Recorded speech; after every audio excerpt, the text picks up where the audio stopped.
For some reason, there seems to be a trend right now of responses from my clients when I tell them your copy needs to be more results focused. You need to bring in more case studies, results, tangible experiences, and outcomes that you've achieved for your clients and lead with that in a more obvious way in your sales page. And the resistance I'm getting is I don't want to either make a guarantee or lead with income related or financial related case studies because I can't promise that for everyone. Or the money stuff, like if you helped someone generate a certain amount of income or revenue from launch because you wrote their launch copy, right? For example, they don't want to use that example as a marketing asset, which is what it is, because it feels slimy to them and it feels gross. And so I'm not going to be able to unpack all of that today. That is definitely an up here problem. But what I wanted to do today was give you a couple of tweaks to copy so you can understand what I mean when I say I want you to lead with results and impact and tangibleness. And it's going to sound way more authentic than you think that it will or that it could, especially when you get me to write it for you. So I'm going to give you a couple of examples of some ways that some service providers were talking about their services either on their actual website and their sales page or in content that they were creating. So a social post, an Instagram carousel, a YouTube video, whatever. And then I'm going to tell you what the original was and then what I reworked it to. And some of them really call out case studies and examples, both from the service provider themselves. So is it your own result or is it a client's result? And so I want you to listen to these to see truly, A, how much better they sound, but B, also how authentic they sound because they are real results. And I want you to kind of picture yourself as the buyer or the interested prospect for these types of services that I might be talking about. And I want you to truly do a gut check of which one feels more enticing to you, which one feels more clear to you, which one gets you excited about learning more if that's the result that you want, because that's what we're after. We're not about, putting a banner up of all of these financial flashy, revenue-based metrics or numbers that don't mean anything. I don't want us to do that. That is icky. That is gross. And we don't need to lead with that version. And people still need to know that you get results with the work that you do. Like that is the basics of being a service provider. Do you know enough of what you're talking about so that if I hire you for the thing that you are talking about, that you're actually going to probably get me a result? Right? This is a transaction at the end of the day. I am paying money and time to get a result. Can you get me that result? And if you're too shy to talk about that or too scared to talk about it, or you think that it feels icky, then sales are probably going to be hard for you. Like that is just the fact of the matter. If you are hiding all of your great results and case studies in a Google Drive folder and you're not finding a way that feels comfortable for you to talk about them, then why are you in business? Because at the end of the day, and this is the hill I will die on, and it's why I'm yelling right now, selling is a service.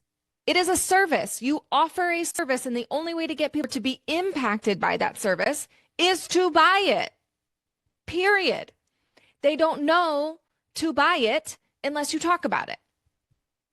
And they're not going to make the decision to buy it unless they know what kind of results they could expect. And I'm not saying you're going to get everyone the same results. And if you want to put a clause on there about like, these are unexpected results or this is on average, or I can't promise you, like, that's fine. But no one's expecting that. Like have an agreement, but no one is expecting to get an exact result. That is a you assumption that you're making as an excuse to not talk about the results that you get. Okay, so here's one. This is from a client of mine who, oh God, she's so smart. I could see her expertise in between. I could read it between the lines, but we don't want a prospect to read between the lines. We want a prospect to be reading it in bold, bold letters and know, holy shit, that's the result I want. So I'm going to hire her because she gets these kind of results, right? So here's she does she helps you land interviews on podcast. Okay, so little like kind of PR related, but specifically for podcast. So you're a guest on someone else's podcast. That's what she helps you do. Okay. Originally, on her homepage, there was a sentence something like this. Let's share your story on podcast. Who gives a fucking shit? No one cares. I don't care what your story is because I don't know you and I don't know what you can do for me. And like it or not, that's the relationship that we all have with each other until we get to know each other, right? You're not Oprah. So I don't know that you have a great story or something that's going to impact me in any way because you are a person I don't know. So you're going to need to tell me why that's important and what it can do for me. Why is it important? What it can do for me. Let's help share your story on podcasts. For what? So what? Why? Ask yourself these questions when you're looking at your own copy and you do your first version of like what it is that you do. This is what I'm seeing is a lot of the first version is like, here's what I do. I write copy. I design websites. I strategize your launch. I plan your launch. I help you share your story on podcasts. Okay. Boring, right? What's a different version of this? So instead of let's help share your story on podcasts, here are two versions. Let's turn your story into a sales asset and position you as the go-to expert in your niche. How do we do that? Through podcast. We can make it very clear that it's done through podcasts by your branding, right? Put a giant ass microphone on there, put like podcasting equipment, like put podcast thumbnails of who you've gotten featured on. People are smart enough to connect those dots, right? But what does the interview of what does the guest, me being a guest on somewhere do for me? I don't care to share my story unless it's going to do something for me, right? Why would I want to waste my time on that? But if I know that I can share my story and it turns into a sales asset, tell me more. How do I turn it into a sales asset? What kind of podcast do I need to be getting on to make sure that it leads to sales? Right? Here's another version. Get visible in front of your future clients. Leads. Everyone wants it. That's what we're always going to be after, right? And shorten the path to your next 5-figure sale. The way that you know that, the way that you can say shorten the path to your next 5-figure sale is if you fucking get the case studies of your clients and you say, did you land a guest spot on this podcast? Yes, no. Did you close any deals from this podcast? Yes, no. How much were they? And then you total up all of those and you average them out and you can say then, shorten the path to your next 5-figure sale because on average, your clients are landing 5-figure sales based on your tactics. What if it's 6-figure sales? What if it's brand partnerships? What if you teach people how to go on podcasts to land their future soulmate, right? Whatever it is, say the thing that you do and the result that you get and quantify it in some way. One of these examples didn't quantify it at all. You don't have to have any data for that. But the other one does. 2 versions. Okay. I know I'm yelling. Okay. Here's another one. This one is about package name tweaks. Okay. I'm sure you've heard this time and time again. I'm just going to be one more person to say it.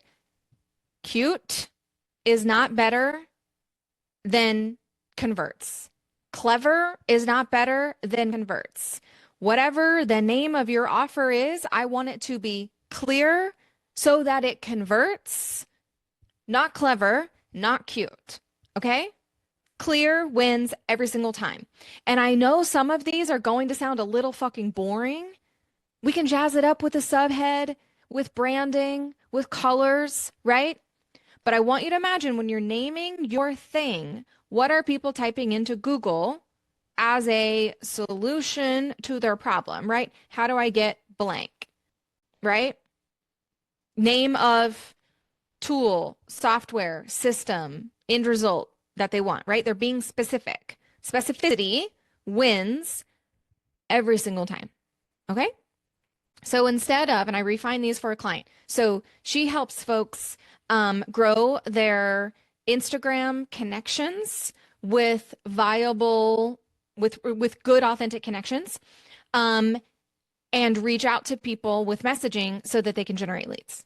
Okay. Oh, that's great. Her previous package names were called stuff like Glow Up Game Plan. Glow Up what? Hot and in demand. Maybe that's a fitness thing? I want to be hot. Maybe it's about PR, like news marketing. I don't know. Main character energy. For what? For what? This is you can ask yourself this here too. For what? So that what? For who? For what? What is it doing? So instead of those, what if it's like lead generation accelerator, sales pipeline management, revenue growth partnership? I know those are fucking boring. You can add another word there, kind of jazz them up a little bit, but I want you to keep the core the same, right? The core principle is the result. What are you actually helping people do? What are you actually helping them do? So here are some added results that you can kind of weave into this copy. Again, you would only know this if you're tracking the data and then using it in your copy. My lead generation accelerator, you could even say my LinkedIn lead generation accelerator. Get super specific on the platform. Typically generates 15 to 20 qualified leads per week. You would know that if you're tracking the data. So understand what is the end result that you're actually after. This is the exercise whenever someone's trying to name someone and if my friends just will send me a box and they're like, can you help brainstorm this name? Because it's one of my favorite things too. I will ask them, what is the only one, if you had to pick only one result for your people who go through this container to get, what would that be? What is it? The one result. And that's where we then brainstorm and we work backward. We reverse engineer how to come up with the name that ties into that result. Okay? All right, here's another one. This is what I want you to be doing when you're paying attention to the case studies that you are getting. And this is critical when you are sending like feedback forms. You're probably asking the wrong questions. I can help you figure out which better ones to ask to get better testimonials and how to rework like long form feedback into like short, concise, enticing testimonials because no one gives a shit about someone's like full on experience with you, how great you are. They care about results. I want, if I could take a machete to every single case study that starts with, especially starts with, but has anywhere in it, but starts with, I loved Emily. She's so great. She was so fast, or she's so kind, or she's so funny, and she's so, no one cares. No one cares. What did I do for them? And how quickly, or what was the time frame, or what shifted in order for it to happen? That's it, right? Why do I even care talking about who I've worked with if they're just talking about how pretty I am? Like that's what that feels like, right? Those surface level things of she's so smart. Who gives a shit, right? Everyone is smart. Can you help me with my specific problem? Okay. So we're reframing. Instead, I know a lot of you have this in your case studies right now. She made me feel so confident. I don't give a shit how you feel if that didn't lead to a result. You can say that sentence if it is precursed by or followed by something like this. After the rebrand, the thing that we did together, we doubled launch revenue, which makes me feel confident about growing my team or what the fuck ever, right? You don't even need that part. The strategy from insert service, package name, helped us close 4 new high ticket clients. Result, right? And I bet you're sitting there being like, okay, but my package was just about brand and I don't have any control about them closing clients. Yes, you do, or you wouldn't be doing what you're doing. Yes, you do, or you wouldn't think that a brand was necessary for them. So Was it necessary for them? Yes or no? If yes, then you directly impacted that result. I don't give a shit if they also ran ads and you weren't a part of that. If they also hired a copywriter and you weren't a part of that. If when they spoke to you, you were like, I know I can help you, and you need this brand or you need this refresh or you need this whatever it is that you're selling, then you had a direct impact into that result. Claim it as yours because it is. Okay. Here's another one.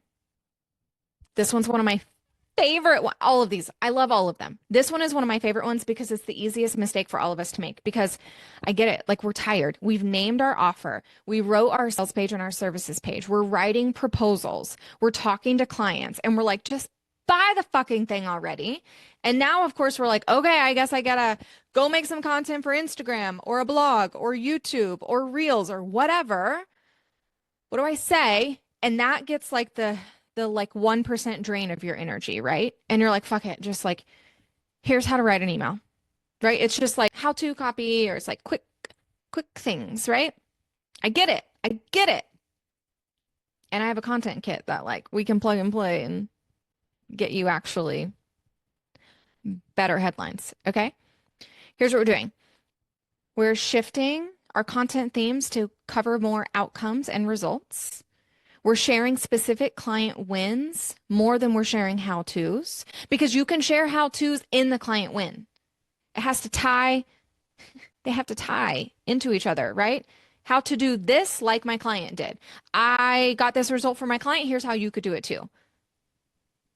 It's still how-to, but instead of you just, to me, here's what this feels like. When I'm out here, I could write 1,000 blog posts tomorrow. That's like how to start a business, how to write an email, how to beef up your Instagram bio, how to close a deal, how to have a sales call, how to host a Discord. I could do all of that, right? I could write all of that. And none of it matters if those how-tos don't actually generate results, right? And so the transition that's needed is not just how to do this, but here's how it actually unfolded for me, that person, that person, and that person. That's proof, right? Your social presence and your social content isn't just you trying to attract new eyeballs. It's your actual portfolio. It's proof in the pudding. Do you know how to do what you do, not just for yourself, but for other people? So tell me that. Tell me. So here's some rewrites. How I structure my week as a creative. I don't care. Lovingly, I don't care how you structure your week as a creative. That tells me A, nothing. B, for what? So what? Why? In a world of everyone and their mother is making content online and talking about how they do things, you've got to start finding a way to stand out. Period. I'm over it. Especially when, because I did this audit on a client, she's so good at what she does. She's been in business for a long time. She's helped almost 400 people do the thing that she does. It's like in systems design and like client prospect journey setups, right? She's so good at it. And yet her content is just like, does she know anything? I don't know. I can read between the lines, but you cannot expect your prospects to either want to do that, know how to do it, or have the time to do it. Okay? So here's the rewrite. Instead of how I structure my week as a creative, we're transitioning it to, it's the same fucking content. You can share the same thing. Okay, here's what we're changing it to. How I save 10 plus hours a week without losing revenue. That's what people care about, especially small business owners. They want to save time, make more money. What does your structured week do for you? Why is it worth talking about? Why is it worth sharing? And what is the angle in which is going to click for your audience? Okay. Here's another one. again, she's a systems girly, right? So this type of content makes sense. She's saying behind the scenes of my CRM. For what? Why? If I'm going to spend my time reading this or watching this, what is it going to give me? What could I take away from this? Here's the rework. The exact workflow that helped me book 3 clients on autopilot or transition autopilot. If that's a trigger word for you, it's getting kind of in that category. The exact workflow that helped me book 3 clients while I was sleeping, while I was picking up my kid from school, while I was on a beach. It doesn't matter, right? What about it? Behind the scenes of your CRM, what is the unique thing that you actually want people to take away? Maybe it isn't about like how quickly you booked them. Maybe it's something else, right? Okay. The exact workflow that helped that allowed my VA to close 3 5-figure deals for me while I was out sick. Like, what does it do? What does the structure of your CRM actually do? What's the uniqueness of it? And what results did you get? That's what people care about. So what I want you to hear through this rant is that A, I love you. And I want to rewrite every single word that you've ever published online. And when I ask you to be more impact focused, results focused, this is what I'm talking about. I don't mean I helped this business owner generate 6 figures in 6 seconds while she was in a Ferrari. No one gives a shit about that. That's not what I'm wanting you to become. But I do want you to fucking talk about what you do and the results that you get and why it matters and for whom. Okay? So, if you would like help rewriting your sales page, your services pages, your proposals, your social content, all of it, I do that for you inside my sold out services container. Okay? All you have to do is there's a link below in the description. Click it. Get on the list or DM me or whatever it says. Go find me on Instagram. We can yell at each other inside the DMs. I will answer every single one. Go message me because this is like the hill that I will die on and I'm over it. It makes my eyes twitch. So let me help you. Let me help you so you can help more people. That's ultimately what we're after. Okay?